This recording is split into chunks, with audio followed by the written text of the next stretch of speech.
Hello guys, तो आप सबका स्वागत है मेरे यूट्यूब चैनल में। तो हम एनालिसिस करने जा रहे हैं निफ्टी और बैंक निफ्टी का, और स्टार्ट करेंगे बैंक निफ्टी के साथ।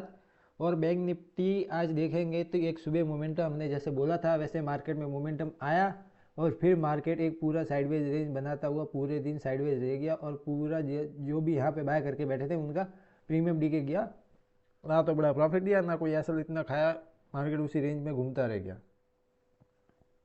तो अब कल के दिन कैसे ट्रेड करना है आपको सिंपली, तो मैंने ये लेवल्स पहले से बनाए हुए हैं। तो इन पे आपको क्या करना है, सिंपली आपको अपने चार्ट पे ड्रॉ कर लेना, और उसके बाद देखना कल मार्केट अगर इस रेंज के अंदर खुल रहा है तो बेस्ट प्लेस होगा खुलने के लिए, क्योंकि इस रेंज के अंदर खुलेगा। अगर इस रेंज के ऊपर 5 मिनट की कैंडल क्लोज मिली हमें इस तरह से, अगर यहाँ से ये खुल के इस तरह से क्लोज मिल गई यहाँ पे, तो फिर हम यहाँ पे एंट्री ले सकते हैं। और हमारा टारगेट ऐसे होगा इसके नीचे, और हमारा टारगेट बनेगा 44,000 के आसपास का। अगर खुलते ही अगर यहाँ पे ब्रेकआउट दिया तो हमारे 44,000 के आसपास तक का टारगेट हमें देखने को मिल जाएगा।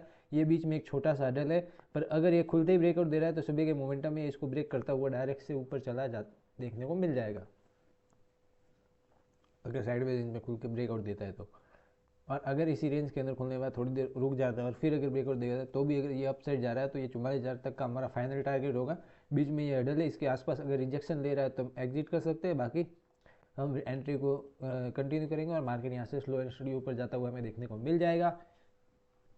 अब इस रेंज के अंदर डाउन साइड ब्रेकआउट देता है, अगर इस रेंज के अंदर खुलने के बाद डाउन साइड अगर इसके नीचे कैंडल क्लोज मिलती है हमें 43,600 के नीचे, तो फिर हमें एक डाउन साइड भी एंट्री देखने को मिल सकती है। 5 मिनट की इसके नीचे क्लोजिंग होते ही हम एंट्री देखेंगे, और हमारा टारगेट होगा 43,400 के आसपास तक का ये जोन। इसके नीचे अगर 15 मिनट की कैंडल क्लोज मिली हमें, इसके नीचे 15 मिनट की कैंडल क्लोज मिली, तो फिर और भी नीचे आता हुआ देखने को मिल जाएगा। 43,200 के आसपास हमें बैंक निफ्टी और डाउन साइड देखने को मिल सकता है, अगर इसके नीचे इस जोन के नीचे क्लोजिंग देखने को मिलती है तो। बाकी ये इसी रेंज के अंदर साइडवेज भी रह सकता है। इस रेंज के अंदर जब तक है मार्केट को हम कोई ट्रेड नहीं करेंगे, क्योंकि मार्केट इस जगह में वॉलेटिलिटी क्रिएट करेगा, एसएल खाने के चांसेस ज़्यादा है। अब गैप अप और गैप डाउन में क्या करें, अगर सिंपली गैप अप खुल जाता है 43,840 के आसपास, इस एरिया के आसपास गैप अप खुल जाता है, अगर पहली कैंडल रेड बनती है तो हम ट्रेड नहीं करेंगे। अगर यहाँ पे खुलने के बाद स्लो एंड बड़ी कैंडल रेड बनती है तब हम वेट करेंगे नेगेटिव प्राइस एक्शन का, या फिर यहाँ पे कोई रिटेस्ट देने के बाद यहाँ पे कोई पॉजिटिव प्राइस एक्शन बनने का, डब्ल्यू पैटर्न टाइप का। या फिर अगर यहाँ पे आने के बाद मार्केट आए स्लो एंड स्टडी नीचे आता जाए, और इस जगह के आसपास आके कोई भी एक अच्छा सा पैटर्न या कोई बुली सिंगल फिंग कैंडल जैसा पैटर्न बनाए, और इस रिटेस्ट देने के बाद इस एरिया से वापस से अगर कोई कैंडल अच्छी बनती है तो हम यहाँ से बाइंग एंट्री देख सकते हैं, और हमारा टारगेट 44,000 के आसपास तक का होगा।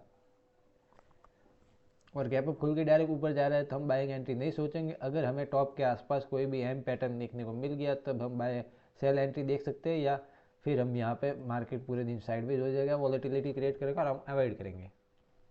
गैप डाउन में क्या करें, सिंपली अगर इस एरिया के नीचे खुलता है 5 मिनट की कैंडल देखेंगे, अगर छोटी 5 मिनट की कैंडल है तो उसके ब्रेकआउट पे हम सेल एंट्री देख सकते हैं। उसकी हाई का एसएल डालने के बाद हम उसके लो के ब्रेक होते हैं एसएल सेल एंट्री लेंगे, और हमारा टारगेट ये आज का डे लो के आसपास तक का होगा। और अगर बड़ा गैप डाउन देखने को मिल जाता है इस एरिया के आसपास, तो वापस से मैं यही बोलूँगा, अगर इस एरिया के आसपास कोई भी ग्रीन कैंडल हमें देखने को मिलती है तो उसके ब्रेकआउट पे हम बाय एंट्री देख सकते हैं, और गैप फिल तक का हमारा टारगेट होगा। इसके नीचे अगर रेड कैंडल बन रही है तो फिर यहाँ पे वॉलेटिलिटी क्रिएट करेगा, मार्केट ऊपर साइड डाउन साइड दोनों साइड मूव करेगा, और आपके ऐसे खाने के चांसेस ज़्यादा होंगे। तो उस साइड दिन अवॉइड करना जब तक कि हमें कोई एक प्राइस एक्शन किसी भी साइड का देखने को ना मिले। अगर मार्केट इस तरह से डाउन आ जाए और फिर इस यहाँ पे डब्ल्यू पैटर्न दिखे तो यहाँ पे हम बाइंग एंट्री देख सकते हैं अपसाइड के लिए, या फिर हमें एक इस तरह से अगर गैप डाउन खुले, गैप डाउन खुलने के बाद एक अपसाइड आए, अपसाइड आने के बाद ये वापस से डाउन साइड आए, ये लो ब्रेक करे, उसके बाद हम एंट्री देखेंगे, और हमारा टारगेट होगा ये दो टारगेट डाउन साइड के लिए। तो इस तरह से हम सेल और बाइंग के लिए प्लान करेंगे। अगर ये 44,000 के आसपास साइडवेज हो रहा है तो फिर मार्केट इसके ऊपर भी और भी देखता हुआ हमें देखने को मिल सकता है, अगर इसके ऊपर ब्रेकआउट आया तो ये था बैंक निफ्टी का एनालिसिस। अब आ जाते हैं निफ्टी की तरफ। निफ्टी में भी सेम गैप डाउन देखने को मिला, खुलते ही इसके नीचे खुला, एक सेलिंग आई, साफ सेलिंग आई, एक अच्छा खासा मोमेंटम देखने को मिला। फिर यहाँ से वापस मार्केट अपसाइड मोमेंटम दिया, और ये इसके ऊपर क्लोज करता हुआ ये इसके वापस गैप फिल एरिया के आसपास आया। फिर वहाँ से थोड़ी सी प्रॉफिट बुकिंग आने के बाद एक रीटेस्ट देके वापस से इसके हाई के आसपास ही मार्केट ने क्लोज किया है, तो पॉसिबिलिटी हाई है कि ये मार्केट आज के दिन इसके ऊपर और भी देखने को मिल सकता है, अगर मार्केट अपसाइड गया तो।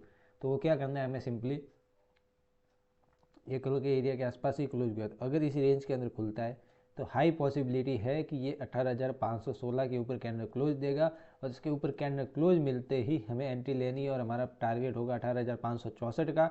अगर इसके ऊपर 5 मिनट की कैंडल क्लोज मिलती है तो हमारा टारगेट बन जाएगा 18,664 रुपये के आसपास तक का, यहाँ से 100 पॉइंट का। तो इस तरह से आपको ट्रेड लेनी है, क्योंकि यहाँ पे ये एक बार, दो बार, तीन बार और एक 4 टाइम टेस्ट हो चुका है। तो अगर ये आके वापस से अब इसको ब्रेक करेगा तो हाई पॉसिबिलिटी है यहाँ से मार्केट एक अपसाइड मोमेंटम देखने को मिल जाएगा।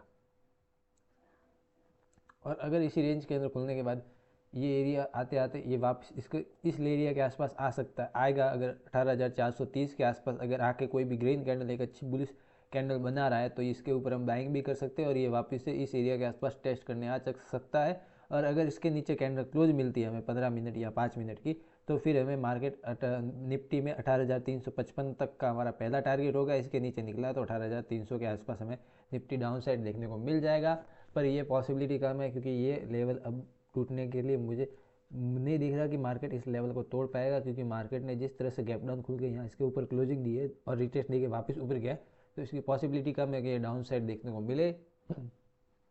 अब गैप अप और गैप डाउन में क्या करना है, सिंपली अगर इस एरिया के आसपास खुल जाए तो वेट करना है। अगर यहाँ पे कोई भी रेंज बनती है, फिर अगर कोई अपसाइड ब्रेकआउट आता है तो फिर हम अपसाइड एंट्री देखेंगे, या फिर हमें यहाँ पे एक रिटेस्ट देने के बाद फिर कोई भी एक अच्छा सा पैटर्न दिखे तब हम अपसाइड एंट्री देखेंगे।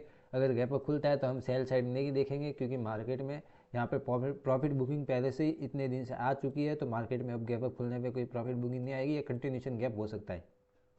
अब गैप डाउन खुलने पे क्या करें, सिंपली अगर गैप डाउन खुलता है इस एरिया के आसपास ही, अब जैसे आज खुला था, तो हमें सिंपली क्या करना है, देखना है पहली कैंडल कैसी बन रही है। अगर इसके नीचे अगर आ रहा है तब हम सेल नहीं करेंगे। इस एरिया के आसपास आने के बाद अगर इस एरिया के आसपास आता है तो हम डायरेक्ट बाय नहीं करेंगे, यहाँ पे मार्केट को थोड़ी रेंज बना दे देना, या फिर कोई भी एक डब्ल्यू पैटर्न बनाने के बाद बाय करना, क्योंकि मार्केट एक बार यहाँ से बाइंग दे चुका है, तो यहाँ पे पहले से लोगों को पता है कि यहाँ पे बाइंग मोमेंटम आएगा। तो यहाँ पे बाइंग मोमेंटम आने की वजह से यहाँ पे पहले डायरेक्ट आते ही बाइंग मोमेंटम नहीं आएगा, मार्केट यहाँ पर आएगा, थोड़ी देर रुकेगा, रुकने के बाद एक रेंज बनाने के बाद फिर यहाँ पे मार्केट मोमेंटम एक अपसाइड देगा, या फिर इस एरिया के आसपास आए, नीचे ब्रेकआउट दे, एक ब्रेकआउट दे के कैंडल को दे के दूसरी कैंडल वापस से घुस जाए, एक फेक ब्रेकआउट जैसा सिनेरियो बने, और फिर यहाँ पे मार्केट एक अच्छा खासा मोमेंटम देखने को मिल जाएगा। तो मार्केट में इस तरह से ट्रेड करना गैप अप और गैप डाउन के लिए। अगर वीडियो पसंद आए तो वीडियो को लाइक कर देना, अगर और डेली एनालिसिस के लिए सब्सक्राइब कर देना।